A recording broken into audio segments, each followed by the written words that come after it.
As a society, as a people, we're coming face to face right now with the hardest issues, the most difficult topics. And there's a lot of pain in Canada, in the US, and around the world. We must acknowledge this pain and where it's coming from. And it's only by facing these issues head on that we can address them, that we can move forward. And my friends, it starts with our young people. It starts with our next generation. It starts with equipping them with the tools they need. It starts with economic opportunities, education opportunities, and supports. It starts with giving every young person from every community, from every neighborhood, the tools to succeed, the opportunity to reach their full potential. So today, we're continuing the important work our government started months ago. We are launching the Premier's Council for Equality of Opportunity.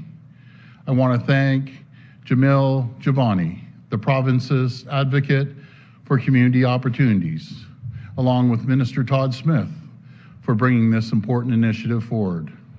For years, Jamil has been doing incredible work on these critical issues, and I am so proud to have him here today.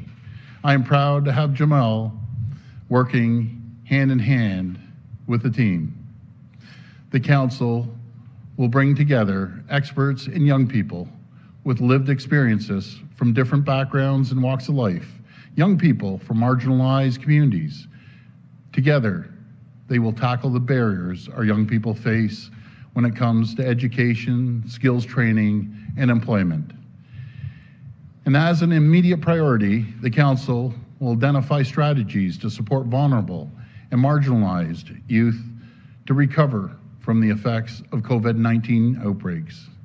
And this will include a $1.5 million in new funding.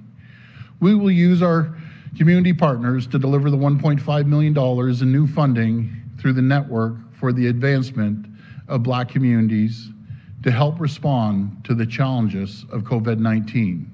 Our partners will help us prioritize the immediate needs of these communities. My friends, our government is working for every person in Ontario, no matter what background, what region. We are here for you. Before I speak about the new Premier's Council, I'd like to first acknowledge the pain that I've seen over the past week. Black communities in our province, including my family, friends, neighbors, the congregation I attend church with, and many more, are saddened and outraged by what has transpired in the United States. In part because what is happening south of the border is also drawing attention to racism and racial inequalities within our own nation. This pain has not gone unnoticed. To those of you who hear my voice, I assure you that I see it, I hear it, and I feel it. Last December, Premier Ford appointed me as Ontario's first ever advocate for community opportunities. In doing so, he recognized that many families, including many Black families, have been forgotten by governments for too long. Since then, we have been taking real actions to address inequalities in our province. We understand our responsibility is more than just to talk, but it's also to act. And we did not start paying attention to these issues this week because of the current news cycle. We did not wait for CNN to tell us that there is a problem. Rather, we've been working on these issues for months because it's the right thing to do. With that said, I'd like to highlight some of the relevant actions we have taken on behalf of the people of Ontario.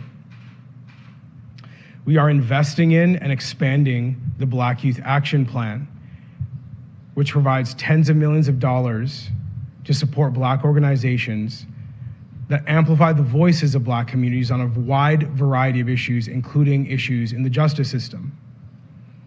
We are the first government in Ontario history to start meaningfully addressing the impact of school suspensions and streaming policies on Black students and their academic achievement. and there's more on that to come in the near future. We launched a $200 million social services relief fund during the COVID-19 pandemic to protect the most disadvantaged and vulnerable people in our province. We have continued to support the Anti-Racism Directorate in this government. And most recently, today we announced that we are providing $1.5 million to Black community organizations to help with COVID-19 recovery, both the health and economic consequences of COVID-19. Importantly, I want to say, and I cannot emphasize this enough, our efforts are not over, nor are they complete. We recognize more action must be taken, and more action will be taken. And that's precisely why we are announcing the new Premier's Council on Equality of Opportunity. Through this council, we will bring together a diverse group of leaders, experts, and youth members who will offer the insights to our government that we need to make the impact that communities demand and deserve. We will advise Premier Ford on how to best help young workers from disadvantaged communities succeed in a changing economy. And through this council, we will continue working toward a more just and more fair society. Thank you. We'll go to the phone line for questions.